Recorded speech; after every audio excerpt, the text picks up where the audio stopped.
नमस्कार, आप देख रहे हैं बहस का नंबर 1 शो ताल ठोक के और मैं हूं आपके साथ अनुराग मुस्कान। एक अमेरिकी संस्था है United state commission on international religious freedom, USCIRF। इस संस्था ने RSS और रॉ पर बैन की मांग की है। जी हां, USCIRF ने RSS को धार्मिक आजादी के लिए खतरा कहा है और रॉ को अमेरिका में अलगाववादियों की हत्या से जोड़ दिया है। ऐसे में बहस जरूरी है क्योंकि कांग्रेस ने अमेरिकी संस्था की सहमति जताते हुए ट्रंप से RSS पर कार्रवाई की मांग कर दी है। रॉ पर संस्था की ओर से की गई टिप्पणी पर कांग्रेस ने कुछ नहीं कहा, जबकि हम और आप जानते हैं, और अगर आप नहीं जानते हैं तो आपको जानना चाहिए कि रॉ की स्थापना तत्कालीन प्रधानमंत्री इंदिरा गांधी के प्रधानमंत्री रहते हुए हुई थी। कांग्रेस ने स्थापना की थी इसकी। खुद तमाम सवालों में घिरे अमेरिका से ऐसी रिपोर्ट आना बेहद हैरान कर देने वाला है। ऐसे में सवाल भी उठते हैं। सवाल है कि ट्रंप से RSS पर कार्रवाई की मांग करना क्या उचित है? उसी रिपोर्ट में रॉ पर भी उंगली उठाने के लिए क्या कांग्रेस ट्रंप से सवाल करेगी? क्या ऐसे किसी ऐरे गहरे रिपोर्ट का सहारा लेकर राजनीति होनी चाहिए? और भी कई अहम सवाल हैं जिन्हें बहुत सलीके से हम टाल ठोक कर अपने मेहमानों के सामने रखेंगे। बहुत खास मेहमान हमेशा की तरह हमारे साथ जुड़ चुके हैं, लेकिन उससे पहले स्ट्रेट ऑफ हॉर्मुज से निकला वो जहाज शिवालिक जिसका इंतजार था, वो पहुंच चुका है। ये उसकी आप तस्वीरें देख रहे हैं। ये गैस LPG लेकर के आया है। ऐसे दो जहाज, 2 LPG लेकर के और एक तेल लेकर के वहां से रवाना हुए थे। 21 से ज्यादा जहाज फंसे हुए थे हिंदुस्तान के, जिनमें से गैस के 2 जहाजों को अनुमति मिली थी और उनमें से एक ये शिवालिक आप देख रहे हैं LPG लेकर आ चुका है। ये गुजरात पहुंच चुका है। शिवालिक की तस्वीरें, बहुत राहत देने वाली ये खबर है क्योंकि लगातार सवाल उठ रहे थे कि इजराइल और ईरान के युद्ध के चलते जो स्ट्रेट ऑफ हॉर्मुज में जहाज फंसे हुए हैं तेल और गैस लेकर के, अगर वो नहीं पहुंच पाए तो LPG का संकट गहरा सकता है। लेकिन अब ये केवल एक जहाज नहीं है, बल्कि ये एक राहत भरा जहाज है। अब आते हैं आज की डिबेट पर। हम अपने तमाम मेहमानों से आपका परिचय कराएं, ये चर्चा शुरू करें उससे पहले आपको एक छोटी सी रिपोर्ट दिखाते हैं।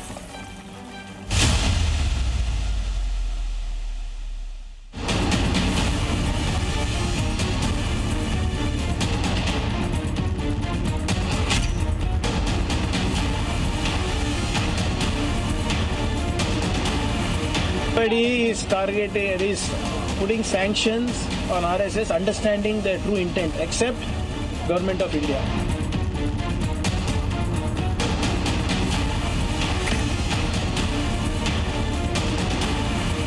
ये सारी भ्रांतियां, ये सारे भ्रामक, ये सारे झूठ, ये इन लोगों का फैलाया हुआ झूठ है। मोदी जी के यहाँ सब लोग प्रसन्न हैं। RSS जो कुछ देश में कर रही हो तो सब लोग देखते हैं, लेकिन बाहर से कोई ताकत कुछ हमें सजेस्ट करें तो मैं समझता हूँ ये गैर मुनासिब है।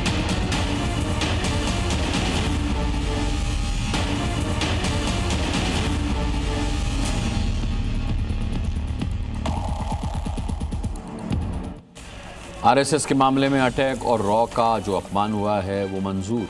सवाल ये है कि विपक्ष केवल RSS के मुद्दे पर ही मुखर क्यों है, रॉ के मुद्दे पर चुप्पी क्यों? के शर्मा हमारे साथ, भारतीय जनता पार्टी के प्रवक्ता, आज की डिबेट का हिस्सा होंगे। वरिष्ठ पत्रकार अनंत विजय हमारे साथ रहेंगे। राखी बिल्लान आम आदमी पार्टी की प्रवक्ता हमारे साथ होंगी। जयंत जिज्ञासु RJD के प्रवक्ता हमारे साथ होंगे। इतिहासकार रवि भट्ट हमारे साथ आज की डिबेट का हिस्सा होंगे और इसके अलावा DK दुबे राजनीतिक विश्लेषक के तौर पर हमारे साथ इस डिबेट में रहेंगे। कांग्रेस के प्रवक्ता नीरज मिश्रा हमारे साथ आज की डिबेट का हिस्सा होंगे। चलिए, मैं इन तमाम चेहरों में नीरज मिश्रा जी का चेहरा ही खोज रहा था जो सबसे ऊपर मुझे मुस्कुराते हुए नजर आ रहे हैं। भाई नीरज जी, ये तो बड़ी क्या कहते हैं कि बड़ी नाइंसाफ़ी है आरएसएस के मुद्दे पर आप लोगों ने मामला लपक लिया, मुद्दा लपक लिया, लेकिन रॉ के मुद्दे पर आप लोग खामोश रह गए। भाई ठीक है कि आरएसएस के मुद्दे पर जो आप लोग कह रहे हैं वो विचारणीय हो सकता है या नहीं हो सकता, ये देश के अंदर का मामला है, बट रॉ जो है हमारी खुफिया एजेंसी जिसकी स्थापना आपके शासनकाल में हुई थी, उसे भी प्रतिबंधित करने की मांग की है इस रिपोर्ट ने। क्या कहेंगे? अनुराग जी, बहुत गंभीर विषय है, थोड़ा समय दीजिएगा जी। सबसे पहली बात तो ये है कि रॉ भारत है, आरएसएस भारत नहीं है। रॉ एक हमारी संस्था है जो भारत सरकार के मैंडेट से चलती है। ठीक है। राष्ट्रीय स्वयंसेवक संघ कौन सी सरकार के मैंडेट से चलता है या कौन सी सरकार को चलाता है, अगर आप उसका जवाब दे दें तो अब मैं आपके सवाल पर आता। लेकिन सच्चाई ये है कि आज ये वही स्थिति। नीरज जी, बहुत अच्छी बात कही आपने। सुनिए, हम और आप बात करते हैं थोड़ी देर, फिर जाएंगे के शर्मा जी के पास। बड़ी अच्छी बात आपने कही है कि रॉ मतलब हिंदुस्तान, रॉ मतलब इंडिया, आरएसएस मतलब इंडिया नहीं। मैंने मान लिया चलिए कि आरएसएस एक स्वयंसेवक संस्था है और रॉ जो है वो उसे भारत सरकार चलाती है। तब तो आपको और ज्यादा मुखर हो जाना चाहिए था इस रिपोर्ट के खिलाफ, कांग्रेस को आंदोलन कर देना चाहिए था अमेरिका के खिलाफ, अमेरिका की संस्था के खिलाफ, लेकिन आप लोगों ने ऐसा कुछ नहीं किया। मेरा तो दोनों के प्रति सम्मान है, आरएसएस के प्रति भी और रॉ के प्रति भी, लेकिन आपका सम्मान आरएसएस के प्रति नहीं है, रॉ के प्रति क्यों नहीं है, वो समझाइए थोड़ा। तो अनुराग जी, आज से चलिए ठीक 20 दिन पहले इस देश के अंदर जब एआई समिट हो रहा था, वो एआई समिट बैकग्राउंड में हो रहा था उस ट्रेड डील के, जिसमें भारत के किसानों के हित को अमेरिका के हाथों हम लोगों ने छोड़ दिया और भारत को 1000 साल की गुलामी के लिए हमने गिरवी रख दिया। उस पर जब हमने प्रोटेस्ट किया तो ये वही बुनियाद थी जिसमें हम ये कह रहे थे कि आज भारत की सरकार किस दबाव की वजह से अमेरिका की हर बात को मानती है और अपनी जो स्वायत्ता है, अरे आपने भी तो मान लिया, आपने भी तो मान लिया अमेरिका की बात को, आपने भी तो मान लिया जब उन्होंने कहा रॉ पर प्रतिबंध लगना चाहिए, आरएसएस पर प्रतिबंध लगाना चाहिए, तो आपने भी तो मान लिया रॉ की बात को, आपने भी तो अमेरिका की बात को मान लिया। अनुराग जी, आपके शब्द हैं, रॉ के ऊपर प्रतिबंध की बात कांग्रेस ने कहीं नहीं की है, आरएसएस के ऊपर प्रतिबंध की बात इसलिए की मैं ये नहीं कह रहा कि आपने की है, आरएसएस पर आप हमेशा मुखर रहे हैं, रॉ पर प्रतिबंध की बात कांग्रेस ने नहीं कही है, लेकिन रॉ पर प्रतिबंध के बाद अमेरिका ने कही है, तो अमेरिका से सवाल कौन पूछेगा? अगर कांग्रेस रॉ की स्थापना करती है, इंदिरा गांधी के समय में उसकी स्थापना हुई, तत्कालीन प्रधानमंत्री रहते हुए उन्होंने इसकी स्थापना की, अब मुझे ये बताइए कि क्या कांग्रेस का कोई फर्ज नहीं बनता कि अपनी स्थापित की हुई संस्था को अगर प्रतिबंधित करने की एक देश, एक अमेरिका मांग कर रहा है तो उस पर आवाज उठाई जाए? मैं कब कह रहा हूं कि आपने प्रतिबंध की मांग की, लेकिन जिसने प्रतिबंध की मांग की उस पर तो आपत्ति होनी चाहिए आपको। अनुराग जी, मैंने तो सबसे पहले अपनी आपत्ति दर्ज करते हुए कहा कि रॉ भारत है लेकिन आरएसएस भारत नहीं है। आप मुझे मेरी बात अब कंप्लीट करने दीजिए। जी करिए। आप इस बात को समझिए, आरएसएस का मुद्दा और रॉ का मुद्दा बिल्कुल अलग है। ये वही आरएसएस है जो हमारे भारत में 3 बार बैन हो चुका है और आपको मालूम होगा जिन सरदार पटेल की स्मृतियों को, उनकी यादों को, उनके वक्तव्यों को आज भाजपा अपना आदर्श बनाती है, उन्हीं सरदार पटेल ने सबसे पहली बार महात्मा गांधी की हत्या में संलिप्त होने की वजह से आरएसएस के ऊपर बैन किया।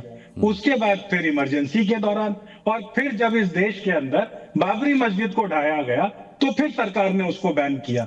ये तीनों बैन इस देश में इसलिए लगे क्योंकि एक ऐसी संस्था जो रजिस्टर्ड नहीं है, वो देश के अंदर जो मेजोरिटेरियनिज्म, बहुसंख्यकवाद की जो बात करती है, आप सिर्फ रॉ के पक्ष से बात कर रहे हैं, आप सिर्फ आरएसएस के पक्ष से बात कर रहे हैं नीरज जी, रॉ पर आप कुछ नहीं कह रहे। आपने कह तो दिया कि रॉ भारत है, लेकिन उसी भारत को, अच्छा रॉ भारत है तो भारत को प्रतिबंध करने की मांग की है अमेरिका ने। चलिए मैं मान लेता हूं रॉ भारत है, आप ही की बात मान लेता हूं, तो भारत पर प्रतिबंध लगाने की मांग की है अमेरिका ने और आप चुप हैं, आप सिर्फ आरएसएस पे बोल रहे हैं। तो अनुराग जी, मैं आपको इस रिपोर्ट के पीछे की कहानी भी समझाता हूं। ये रिपोर्ट जो है, ये रिपोर्ट यहां सजेस्ट करती है कि अमेरिकी धरती पर जो ये गतिविधियां चल रही हैं, ये उसके ऊपर कहा गया है और उसमें वो जो आरएसएस के लोग वहां जाकर फंड रेजिंग करते हैं, वहां जाकर कार्यक्रम करते हैं और उसके बाद देश के अंदर उस फंड से एक अलग तरीके का माहौल बनाते हैं, ये उसके ऊपर कहा गया है। ये जो रॉ की बात आप बीच से बार बार लाते हैं, इससे सिर्फ एक वो मैल इंटेंशन झलकता है कि आप आरएसएस को कवर फायर देना चाहते हैं। नहीं नहीं नहीं, अंदर ये जो जैसे नहीं, जैसे आप अमेरिका को कवर फायर दे रहे हैं, ऐसे में रॉ को कवर फायर नहीं दे रहा हूं। रॉ के बारे में मुझे भी जानकारी है और आरएसएस के बारे में भी मुझे जानकारी है। नीरज जी, आपने अब तक ये नहीं कहा, ठीक है मैं समझ गया, लेकिन आप सिर्फ आरएसएस को घेरने के मूड में मुझे लग रहे हैं। अमेरिका के रॉ पर दिए गए इस रिपोर्ट पर आप कुछ नहीं कह रहे। मैं के शर्मा का रुख करता हूं। नीरज मिश्रा जी, मैं आऊंगा आपके पास, समय हमारे पास पर्याप्त है। के शर्मा जी, रॉ भारत है लेकिन अमेरिका का विरोध नहीं करेंगे उसको प्रतिबंधित करने की मांग पर। आरएसएस को घेरेंगे क्योंकि वो 3 बार प्रतिबंधित हो चुका है, क्योंकि उसे देश की सरकार नहीं चलाती। रॉ भारत है तो आरएसएस क्या है? मैं तो अनुराग जी आज कांग्रेस के प्रवक्ता के कथक डांस को देख के बहुत हैरान हूं। राजनीतिक रूप से मुद्दों का दिवालियापन इस स्तर पर कांग्रेस को ले आएगा।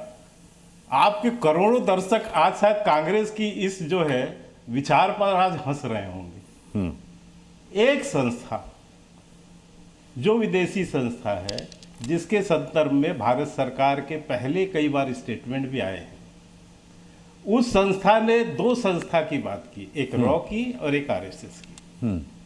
उसमें ये आरएसएस को लेके तो सहमत है, रॉ को लेके असहमत है। उसने दोनों पर प्रतिबंध, असहमति भी कहां जताई है? असहमति नहीं, के शर्मा जी गलत बोल रहे हैं आप। असहमति भी कहां जताई है अब तक? रॉ के नाम पर असहमति कहां जताई है? चुप है रॉ के नाम पर। हाँ, वही मैं कह रहा हूं कि दोनों को बैंड करने की बात की है। लेकिन कांग्रेस का आप दिवालियापन देखिए। अरे भैया, आरएसएस से कब तक आप बैर निकालोगे? 5 पुश्तें खप गई आपकी, 5 पुश्तें, नेहरू से लेकर और राहुल गांधी तक, गांधी खानदान की 5 पुश्तें खप गई। आरएसएस का बाल बांका नहीं कर पाए आप लोग। आरएसएस जैसी संस्था 100 वर्ष अपनी पूरी कर चुकी है और आगे बढ़ रही है, 100 साल और आगे चलेगी और आपकी और 2-4 पुश्तें खप जाएगी इस गांधी परिवार की। आरएसएस का कुछ नहीं, बाल बांका भी नहीं बिगड़ेगा मित्र। ठीक है। और जिस 3 बैन की आप बात करते हैं ना, तीनों बैन आपकी सरकार ने लगाई, कांग्रेस की सरकार ने लगाई। और तीनों बैन को किसने हटाया? सुप्रीम कोर्ट ने हटाया तीनों बैन को। तो किसकी हार है? आप तो पक्षपात दृष्टि से, पूर्वाग्रह से ग्रसित होकर आपने आरएसएस को प्रतिबंधित करने की कोशिश की और तीनों बैन आपके देश के सुप्रीम कोर्ट ने हटाया। इसका मतलब आपका फेल्योर था, आपकी सरकार का फेल्योर था कि संघ पर आप एक आरोप नहीं बैठा पाए, एक आरोप नहीं लगा पाए। ठीक है, अब मैं एक बात पर आता हूं जिससे कि आपके डिबेट की थोड़ी स्पष्टता हो जाए। अनुराग जी, ये संस्था कौन है? USCIRF। इसलिए इंटरनेशनल ठेका लिया हुआ है रिलीजियस फ्रीडम का सर। हाँ, मैं वही कह रहा हूं। इसके हेड हैं डॉक्टर आसिफ महमूद, जिसके संदर्भ में भारत सरकार पहले ही कह चुकी है कि एक पक्षपाती संस्था है, जिसका भारत विरोध शुरू से ही सबके सामने आता है। ये लोग लगातार वार्षिक रिपोर्ट की आड़ में भारत विरोधी प्रोपेगेंडा चलाते हैं। ये वो संस्था है जो आतंकवादियों का समर्थन करती है, जो खालिस्तानियों का समर्थन करती है, जो शर्जील इमाम और उमर खालिद का समर्थन करती है। और कांग्रेस उसी आतंकी संगठन के साथ खड़ी है। ठीक है, के शर्मा जी, आरोप लगाते रहे, मैं बयान सुनवा देता हूं। ठीक है, आतंकियों के समर्थन में खड़े होते हैं, देशद्रोही संस्थाओं के साथ खड़े होते हैं, विदेशी षड्यंत्रकारी संस्थाओं के साथ खड़े होते हैं। आज वो बात निश्चित रूप से साबित हो गई है। ठीक है, कि ऐसी संस्था के साथ खड़े हैं जो संस्था आतंकियों का समर्थन करते हुए लगातार रिपोर्ट। मैं के शर्मा आपके पास लौटूंगा। चाहता हूं कि कांग्रेस के वो दुर्दिन है कि खालिस्तानी, आतंकी, राजद्रोही, देशद्रोही ऐसी संस्था के साथ में कांग्रेस आज खड़ी दिखती है।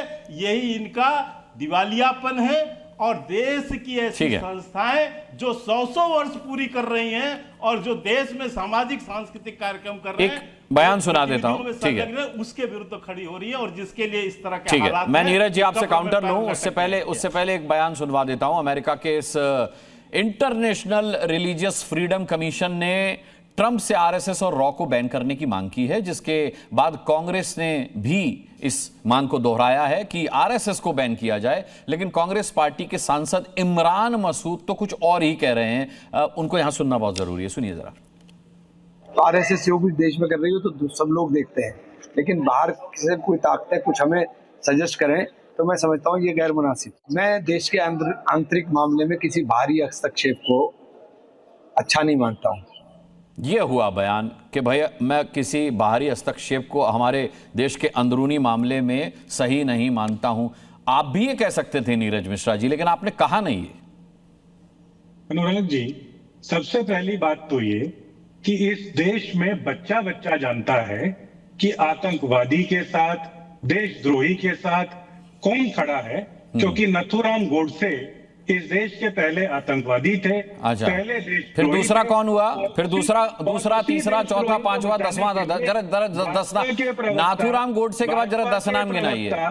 सुनिए ना, भाजपा के प्रवक्ता आज उसी नाथुराम गोडसे के संगठन को कवर फायर देने के लिए उसके साथ खड़े हैं। अच्छा, आप मतलब सुप्रीम कोर्ट के 3 बार के फैसले को भी संदिग्ध मान रहे हैं नीरज मिश्रा जी? आप मतलब सुप्रीम कोर्ट के 3 बार के फैसले को भी संदिग्ध कह रहे हैं? कवर फायर यानी सुप्रीम बीजेपी ने, इसका मतलब आरएसएस को सुप्रीम कोर्ट ने भी कवर फायर दिया?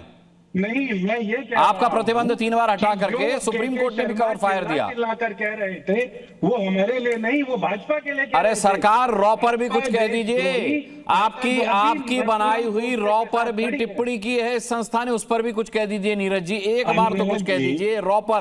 रॉ हमारा देश है, रॉ भारत है, भारत पर प्रतिबंध की मांग की है, कुछ कह दीजिए, इस पर भी कुछ कह दीजिए। अनुराग जी, हाँ। मैं आपको स्पष्ट रूप से बता देता हूं, हाँ। कि हमारी जो भारत की सरकार है, हाँ। उसने अगर अपनी सोवरेनिटी का सामने वाले के सामने अगर गिरवी नहीं रखी हो तो उसकी हिम्मत नहीं है कि आज वो हमें ऐसी कोई बात कह पाता। अच्छा। खास तौर पे रॉ जैसी एजेंसी के लिए ये अमेरिका की संस्था है, डोनाल्ड ट्रंप नहीं है ये अमेरिका। अरे आप क्या कंफ्यूजन कर रहे हैं भाई? ऐसा लग रहा है जैसे ये आदेश ट्रंप की तरफ से आया हो कि सोवरेनिटी हमने गिरवी रख दी है। अरे कहां गिरवी रखी है, कैसी गिरवी रखी है, क्या बात कर रहे हैं? कमाल की बात कर रहे हैं आप। और ये तो अमेरिका की एक संस्था है। सुनिए, अमेरिका की संस्था ने ट्रंप से सिफारिश की है रॉ पर और आरएसएस पर प्रतिबंध लगाने की।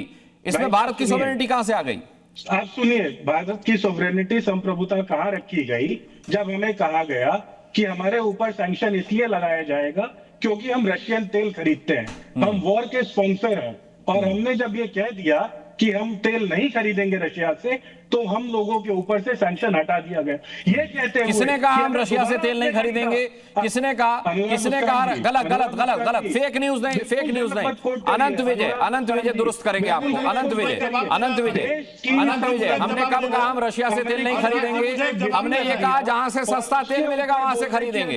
अमेरिका से मिलेगा अमेरिका से खरीदेंगे, वेनेजुएला से मिलेगा वहां से खरीदेंगे, रशिया से मिलेगा वहां से खरीदेंगे। नहीं, ये गलत बात है। भारत का ऐसा कोई बयान दिखाइए जिसमें भारत ने कहा रशिया से तेल नहीं खरीदेंगे। नहीं नीरज मिश्रा, गलत खबर नहीं फैलाने दूंगा। कोई बयान दिखाइए भारत का। अनंत विजय जरा करेक्ट कीजिए। अनंत विजय करेक्ट कीजिए। नहीं, मैं आपको अपने मन की नहीं बोलने दूंगा। नहीं, मनगढ़ंत नहीं बोलने दूंगा। मन की बोलने की इजाजत है, मनगढ़ंत बोलने की इजाजत नहीं। अनंत विजय, अनुराग जी, मैं आता हूं के शर्मा जी, आता हूं स्टेटमेंट दे रहा हूं बस। अनुराग जी, कांग्रेस के मित्रों को किन किन चीजों पर ठीक करेंगे आप? अच्छा, अनंत विजय 10 सेकंड। मुझे एक बात कहनी है, मात्र एक बात कहनी है अनुराग जी। बोलिए। मैं 2 छोटी सी बात कह के केवल समाप्त कर रहा हूं अपनी बात। अभी इन्होंने कहा कि अमेरिका ने हमें परमिशन दिया रसिया से खरीदने का। कांग्रेस किस ढंग से देश को नीचा दिखाना चाहती है, इसका उदाहरण मैं बताता हूं। हम प्रतिदिन 10,44,000 बैरल तेल रसिया से कंटिन्यू खरीद रहे हैं जी, आज तक खरीद रहे हैं। हमें ना, जब हमने खरीद ही रहे तो हमें किसी की परमिशन की क्या जरूरत है? पहला झूठ कांग्रेस का। दूसरा झूठ, अभी 3 दिन पहले जो 2 जहाज आए हैं, उस समय पवन खेड़ा इनके प्रवक्ता अपनी बारी पे बोलिएगा नीरज जी, ये इंटरप्शन हो रहा है, इसमें डिस्टर्बेंस हो रहा है। जो 2 जहाज वहां से निकले हैं वो भारत नहीं आ रहे हैं, वो अमेरिका या अफ्रीका जा रहे हैं।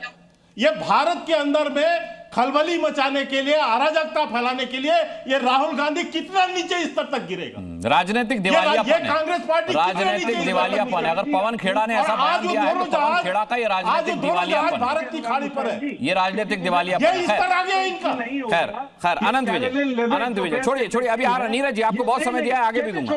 नहीं, ये मेरी डिबेट है, गलत खबर नहीं फैलाने दूंगा कि जहाज यहाँ नहीं आ रहे। शिवालिक की तस्वीर दिखाइए, अभी शिवालिक की तस्वीर दिखाइए। पवन खेड़ा को पहले वो वीडियो दिखाइए, जो जहाज अमेरिका जा रहा था वो आ गया हिंदुस्तान में। पवन खेड़ा को वो वीडियो दिखाई। इनका आवाज म्यूट कीजिए, मैंने बहुत मौका दिया। नहीं, मनगढ़ंत नहीं बोलने दूंगा। अनंत विजय देखिए अनुराग जी, कांग्रेस पार्टी को कितने चीजों पर करेक्ट करेंगे आप? अभी हमारे मित्र कह रहे थे नीरज जी कि सरदार पटेल ने उन पर बैन लगाया, सरदार पटेल ने बैन हटाया भी। ये नहीं बोलते, दरअसल कांग्रेस पार्टी को अर्धसत्य बोलने की आदत हो गई है। सरदार पटेल ने बैन लगाया, यहाँ तक ठीक, लेकिन सरदार पटेल ने बैन हटाते हुए क्या किया कि ये एक ऐसा संगठन है जिसने विभाजन के समय हिंदुओं के लिए बहुत कल्याणकारी कार्य किए और ये रिकॉर्ड पे है। इसलिए कांग्रेस के लोगों को समग्रता में बात करनी चाहिए। दूसरी बात जो रसिया से कह रहे थे, जिस पर आपने मेरा इंटरवेंशन चाहा था अनुराग जी, इनको बोलिए कि एक ना tankertracker.com है। हाँ। कांग्रेस के लोगों को tankertracker.com देखना चाहिए, उससे पता चल जाता है कि कौन सा देश कितना तेल और कितने टैंकर किस चीज को लेकर कहां से आ रहे हैं, तो उनको पता चल जाएगा। जब ये और इनको भरोसा देश से ज्यादा अमेरिका के प्रवक्ताओं पर है। उनका ये वीडियो बाइट चलाने के लिए लगातार कांग्रेस पार्टी के नेता उत्सुक रहते हैं। अरे ट्रंप ने 40-45 बार बोला कि भारत और पाकिस्तान के बीच ऑपरेशन सिंदूर रुकवा दिया, जाने अनगिनत हो गया होगा, अब तो 45 से संख्या बढ़ गई होगी उसकी। और 2 जहाज गिरने से लेके 11 जहाज गिरने तक वो स्वयं पहुंचे। उनके कितने जहाज गिर रहे हैं अभी तक पता नहीं है। तो खैर छोड़ दीजिए, मैं उस पर नहीं जाता। ये विवाद जो आरएसएस की बात हो रही है ना, ये आरएसएस में कांग्रेस के पार्टी लोग कहते हैं उनका संविधान ही नहीं है। अरे भाई, उनका संविधान नहीं है। अभी समालखा में कल ही संविधान पर बहुत चर्चा हुई है, उनका लिखित संविधान है। अभी कह रहे थे रजिस्टर्ड ऑर्गेनाइजेशन नहीं है। इनको जरा मोहन भागवत जी से 4 बार ये प्रश्न पूछा गया इसी वर्ष में, और चारों बार उन्होंने स्पष्ट बताया कि person of association income tax में और सोसाइटीज एक्ट में एक प्राविधान है, उसके अंतर्गत हमारी संस्था का हर चीज, हर दस्तावेज मौजूद होता है। पता नहीं कहां से अनुकूल जलूल एक भ्रामक नैरेटिव खड़ा करने के लिए। और जब आप आरएसएस पे बार बार पूछ रहे थे तब तो इनकी जुबान खुल रही थी। जैसे आप आरएनडब्ल्यू पे जाते थे ये पुनः आरएसएस पे आते थे। दरअसल दोनों का नाम आर से शुरू होता है ना, तो नीरज जी कंफ्यूज हो गए होंगे कि शायद आप आरएसएस पे ही प्रश्न पूछ रहे हैं और आरएसएस को ही भारत मान रहे होंगे। वो कंफ्यूज नहीं है, कंफ्यूज करना चाहते हैं दरअसल। मैं आपके पास अनंत विजय दोबारा लौटूंगा, लेकिन इस वक्त राखी बिल्लान जी का रुख करते हैं। राखी बिल्लान जी, सवाल यह है कि अमेरिका की यह संस्था, पहली बात तो ये कितनी ऑथेंटिक संस्था है, इसका इतिहास क्या रहा है? क्या विरोध करने से पहले, किसी देश की संस्था का विरोध करने से पहले इस संस्था के हवाले से क्या इस संस्था का इतिहास नहीं देखा जाना चाहिए? और अगर आप विरोध कर ही रहे हैं तो फिर आरएसएस का ही क्यों कर रहे हैं? आरएसएस के मामले में ही पक्ष क्यों ले रहे हैं? फिर रॉ के मामले में आप खामोश क्यों हैं? देखिए अनुराग जी, सबसे पहले तो मैं ये बताऊं कि भारत में क्या होगा क्या नहीं होगा ये यूएस डिसाइड नहीं करेगा, ये ट्रंप डिसाइड नहीं करेंगे। चाहे वो ऑपरेशन सिंदूर हो, चाहे तेल खरीदने का मामला हो, चाहे हमारी यूएस इंडो की ट्रेड डील हो, ये जो है यूएस कतई डिसाइड नहीं करेगा, अमेरिका कतई डिसाइड नहीं करेगा कि भारत में क्या बैन होना चाहिए, भारत में क्या बैन नहीं होना चाहिए। आपके पहले सवाल का जवाब इसी में आपका दूसरा सवाल जो आरएसएस के संदर्भ में है, तो ये सबको पता है कि आरएसएस ने 52 साल तक अपने मुख्यालय पर राष्ट्रीय ध्वज नहीं फहराया। आरएसएस का गाय बगाए इनके स्वयंसेवकों का नाम दलित विरोधी एक्टिविटीज में हमेशा पाया जाता है। दलित विरोधी मानसिकता का जो प्रदर्शन प्रत्यक्ष और अप्रत्यक्ष तौर पर हमें समय समय पर देखने को मिला है। धर्म के आड़ में राजनीति करने के भी कई पुख्ता प्रमाण और कई पुख्ता जानकारी आरएसएस के माध्यम से हम सबके सामने है। भारतीय जनता पार्टी जिसने लोकतंत्र के और संविधान की इस वक्त धज्जियां उड़ा कर रखी है, उसकी जन्मदाता भी कहीं ना कहीं जो है आरएसएस संस्था है। लेकिन आरएसएस को बैन होना चाहिए या नहीं होना चाहिए, ये हमारे देश का अंदरूनी मैटर है, ये हमारे देश का आंतरिक जो है मामला है। इस पर यूएस का हस्तक्षेप या यूएस वाले हमें नहीं समझाएंगे कि हमें क्या करना चाहिए या क्या नहीं करना चाहिए। ये तो यूएस भी नहीं है राखी बिल्लान जी, ये तो यूएस की एक संस्था है। मैं उसी पर आ रही हूँ। मैंने पूरा घटनाक्रम बोला ना, ऑपरेशन सिंदूर से लेकर, ट्रेड डील से लेकर, तेल खरीदने से लेकर, पोर्ट छोड़ने से लेकर, अब वहां की संस्थाएं अगर इस तरह का ज्ञान देगी तो भारत अपने आप में एक गौरवशाली देश है। भारत के अंदर क्या होगा क्या नहीं होगा, ये हमारे आंतरिक मसले हैं। हम अपने आंतरिक मसलों को अपने आप सुलझाने के लिए सक्षम हैं। जहां तक आरएसएस का इतिहास है वो मैंने आपको बता दिया, दलित विरोधी है, धर्म की राजनीति करते हैं, कट्टरपंथी का रॉ पर आप भी कुछ नहीं कह रहे, देश के लिए दुर्भाग्य। रॉ पर आप भी कुछ नहीं। अच्छा, मैं अपनी अगली लाइन पर ही आ रही हूँ। और जो जिस तरह का रवैया पिछले कई महीनों से भारतीय जनता पार्टी अपनाए हुए कि जो यूएस कह देगा यस सर, जो यूएस कह देगा जी, कभी नहीं कहा यस सर, कभी नहीं कहा राखी बिल्लान। कभी हिंदुस्तान ने ट्रंप की बात पर यस सर नहीं कहा। 50% टैरिफ की मार सही है और मारा है उसको, तब जाके उसने 18% किया है। आप झूठ मत बोलिए कि हमने यस सर कहा। एक बयान दिखाइए, कोई तथ्य दिखाइए कि हिंदुस्तान ने अमेरिका से यस सर कहा हो। कभी नहीं कहा यस। मैं तथ्य के आधार पर ही बात कर रही हूँ। कॉटन के ऊपर एकदम से किसने आज जो टैरिफ जीरो करा? किसने करा जीरो कॉटन पे? आज महाराष्ट्र का किसान आत्महत्या करने के लिए मजबूर है। आज महाराष्ट्र का किसान जो है कितनी परेशानियों से गलत बात नहीं, गलत बात ना गलत बात नहीं। अनंत विजय करेक्ट करना चाह रहे हैं आपको। अनंत विजय, मैं डीके दुबे जी तैयार रहिएगा। आरएसएस पे जो कुछ राखी बिल्लान ने कहा उस पर आपसे जवाब लूंगा। अनंत विजय एक मिनट, नहीं मैं ये नहीं चाहता कि कुछ झूठा तथ्य मेरी डिबेट में जाए। अनंत विजय। अनुराग जी, मेरी सामर्थ्य नहीं है कि मैं राखी बिल्लान जैसी विदुषी को ठीक कर सकूं, पर मैं तथ्य आपके सामने रख देता हूं। तथ्य ये है कि इस जो ट्रेड डील हो रही थी उसके पहले कॉटन के ग्रोवर्स ने ही मांग की थी सरकार से कि अमेरिका के उस पे जीरो कर दिया जाए, क्योंकि यहाँ कॉटन की उपलब्धता उतनी नहीं हो रही थी जितनी हमारे वस्त्र उद्योग के लिए आवश्यकता थी।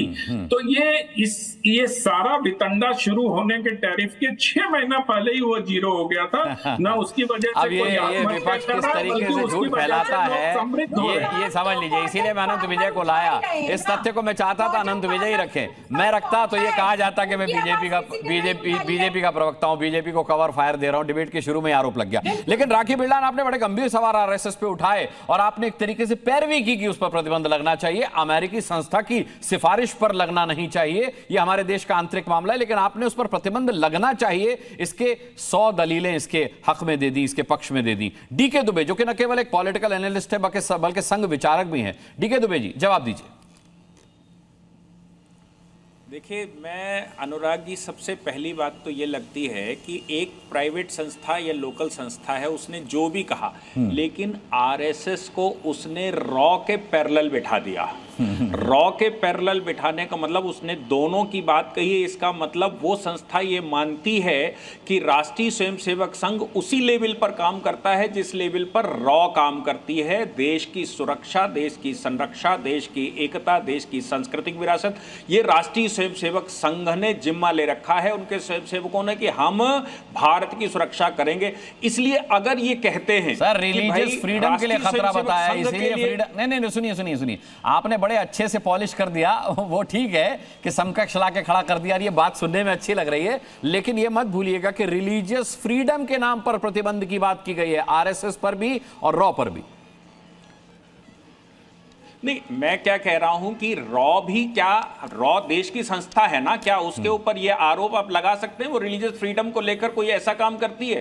अब आप जब ये कहें कि विदेश में बैठे दुश्मनों को रॉ मार देती है, तो ये सर्टिफिकेट दे रहे हैं भारत सरकार को कि उसको डिमोलाइज कर रहे हैं। जब हम ये कह रहे हैं, वो कह रहे हैं कनाडा में, अमेरिका में, पाकिस्तान में और खाड़ी के देशों में जाकर रॉ के लोग भारत विरोधी शक्तियों को अपस्त करते हैं, सॉवरेंटी में इंटरवीन करते हैं। तो आप बताइए, right to private defence, right to defence हमारा अधिकार है कि नहीं? अमेरिका अगर वेनेजुएला के राष्ट्रपति को उठा लेता है तो हम भी तो वहां कर सकते हैं। तो ये तो सर्टिफिकेट दे रहे हैं वो हमको कि भाई रॉ इस लेवल पर काम करती है कि वो विश्व में किसी भी देश में जाकर अपने दुश्मन को मार सकती है। अगर उसी लेवल पर रॉ अगर ऐसा कर सकती है, राष्ट्रीय स्वयंसेवक संघ देश के अंदर काम कर रहा है। अब वो कहते हैं रिलीजियस फ्रीडम। रिलीजियस फ्रीडम के नाम पर अगर कोई ये कहता है देश में कि ये मेरी मातृभूमि है तो हमें कोई समस्या नहीं। कोई कहता है कि ये मेरी देवभूमि है, कोई समस्या नहीं। कोई कहता है भारत के पूर्वज हमारे पूर्वज हैं, कोई समस्या नहीं। कोई कहता है भारत की संस्कृति हमारी संस्कृति, कोई समस्या नहीं। लेकिन अगर कोई ये कहेगा कि बेतलहम मेरा बाप है, कोई ये कहेगा कि सऊदिया मेरा बाप है, मैं उनके लिए निष्ठा रखता हूं, तो राष्ट्रीय स्वयंसेवक संघ राष्ट्र विरोधी शक्तियों के विरुद्ध खड़ा है और खड़ा रहेगा। अरे भाई 52 साल तक तिरंगा नहीं फहराया मुख्यालय पर, इसका भी तो जवाब दीजिए। राखी बिल्लान ने कहा, इस बात का सबसे पहला आरोप उन्होंने ये लगाया। बड़ी अच्छी बात कही उन्होंने। क्या वो कानून का कोड, फ्लैग कोड नहीं जानते? फ्लैग कोड में जब संशोधन हुआ, फ्लैग कोड में जब तक ये लगाया ही नहीं जा सकता था, कोई संस्था नहीं लगा सकती थी, केवल सरकारी संस्थाएं ही फ्लैग लगा सकती थी। फ्लैग कोड में ये व्यवस्था थी, और अगर कोई लगाता तो फ्लैग कोड का वायलेशन माना जाता और उसको जेल भेजा जाता। जब संशोधन हो गया उसके बाद लगाना शुरू किया, तो वो तो सभी के लिए हुआ संशोधन, कोई अकेले उनके लिए थोड़ी नहीं हुआ। क्या कांग्रेस अपने मुख्यालय पर तिरंगा लगाती थी कि वो हाथ का पंजा लगाती थी? ये बताएं। वो कांग्रेस किसी भी संस्था को वो तिरंगा लगाने का अधिकार नहीं था। आप तिरंगे के अंदर पंजा लगा कर सकते थे, पंजा। आपके यहाँ पंजा लगा। ठीक है जी, मैं आता हूं आपके पास सर। जयंत जिज्ञासु, यहां देखिए विपक्ष अपनी अपनी जिज्ञासा को किस तरीके से उजागर कर रहा है।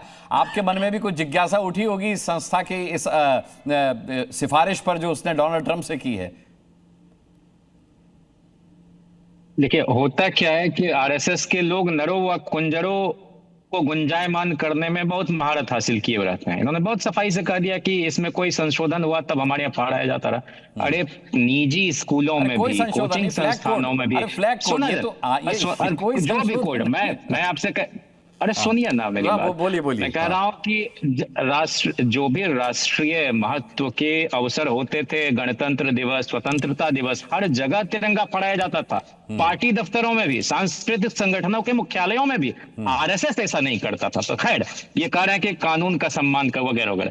किसी भी देश को या किसी भी देश की किसी भी तरह की औपचारिक अनौपचारिक संस्था को बाकी के देशों के मामले में, और खास करके वहां के सरकार की ओर से अगर कोई संस्था है उस पर अगर कोई टिप्पणी कर रहा है, तो मैं समझता हूं कि यह मौका बतौर संप्रभु देश हम अपने कार्य व्यवहार से नहीं दें तो ज्यादा बेहतर हो। लेकिन ये अमेरिका के राष्ट्रपति जिस तरह से उज्जड की तरह व्यवहार करते हैं, और लगातार बतौर नागरिक हम समझते हैं कि हमको डिमोरलाइज या ह्यूमिलिएट करने की एक कोशिश, चाहे वो नाकाम कोशिश हो, करता रहा। और हमारी ओर से जो समुचित फोरम है या जो लोग जिम्मेदार हैं उनकी तरफ से नहीं उसका प्रतिकार किया जाना, इसी वजह से इस तरह की बातें देखने को मिलती हैं। भाई मैं तो कह रहा हूं कि भारत सरकार की तरफ से प्रतिकार किया जाना चाहिए जयंत जिज्ञासु, लेकिन कांग्रेस को भी तो कुछ कहना चाहिए रॉ के मुद्दे पर।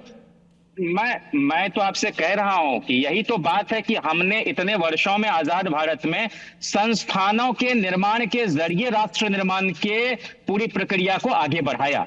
और इसीलिए हमारा, सरकार किसी की भी हो, सरकार, प्रधानमंत्री, राष्ट्रपति, इन सब पद और उनके दफ्तर कार्यालय के प्रति सम्मान है और ये बरकरार रहना चाहिए। कोई भी आके अन्ना आंदोलन हो या कोई भी हो, उसमें आरएसएस के लोग शामिल होकर कहें कि पार्लियामेंट को घेर लो, सारे चोर बेईमान बैठे हुए, हम उसके कभी पक्षधर नहीं रहे। सुप्रीमेसी ऑफ पार्लियामेंट रहे, पार्लियामेंट्री डेमोक्रेसी का सम्मान रहे। और इसीलिए राकेश बटबयाल जो आधुनिक भारतीय इतिहास के जानकार हैं और इंडियन लिटरेचर ट्रेडिशन के विद्वान, उन्होंने एक लेख लिखा था नेहरू द होम मेकर। उसमें बहुत अच्छी बात कही है उन्होंने कि आंतरिक और बाह्य संकट से जो हम लोग जूझते और निपटते हैं और उसके लिए सजग और सचेत रहते हैं, तो वो कहते हैं कि घर जटिल रिश्तों की बुनावट है जो दोस्त परिवार व परिजन को साथ बांधे रखता है। यह एक ऐसी जगह है जहां इंसान सामान्यतः बाहरी खतरे और आंतरिक अनिश्चितताओं से सुरक्षित रहता है, फिर भी घर बनाना और कभी कभी उसे घर से बचाना एक कठिन और संतापी कार्य है। यह भारत जो हम सबका घर है, इस पर जो गिद्ध दृष्टि है, इसकी संप्रभुता को जो लोग चुनौती देते हैं, तो मैं समझता हूं नहीं देते हैं भाई। आज बताइए ना, उज्ज्वला योजना के नाम पर आपने सब कुछ कर लिया। इतनी औकात नहीं है कि हमारी संप्रभुता को चैलेंज कर सके या हमारी संप्रभुता को लेकर के कोई फैसला सुना सके। अनुराग जी, एक हिस्टोरियन हमारे साथ भी है सर। उज्ज्वला, अच्छा हिस्टोरियन आएंगे ना, हम सुनेंगे उनको। उज्ज्वला योजना के नाम पर आपने प्रचार प्रसार किया खूब, हम लोग गोईठा और जलावन से भी दूर कर दिया। अरे उज्ज्वला कहां से आ गया? आज जो गैस की का भड़ास मुद्दे पर निकालिए, आप उज्ज्वला पर चले गए। आपकी जिज्ञासाएं एकदम पंख लगा चुकी हैं। ठीक है, मैं आ रहा हूं अभी। मैं देखिए, ईरान, इराक और ये सब हम करते रहते हैं। अगर दिखाई पड़ रहा तो मैं आपकी मदद नहीं कर सकता। नहीं, मेरी कोई मनोवृत्ति नहीं है सर। मैं चाहता हूं कि मुद्दे पर रहें आप। उज्ज्वला और ईरान पर डिबेट नहीं है सर। ये उज्ज्वला और ईरान पर डिबेट नहीं है। आपने हिस्टोरियन, अरे आ गया शिवालिक, आ गया गैस लेके आ गया, शिवालिक आ गया गैस लेकर, दूसरा भी आ रहा है, आ रहा है। कांग्रेस के पवन खेड़ा ने कहा था ये जहाज स्ट्रेट ऑफ हॉर्मुज से अमेरिका जा रहे हैं, वो अमेरिका नहीं, यहां आ रहे थे, आ गए शिवालिक।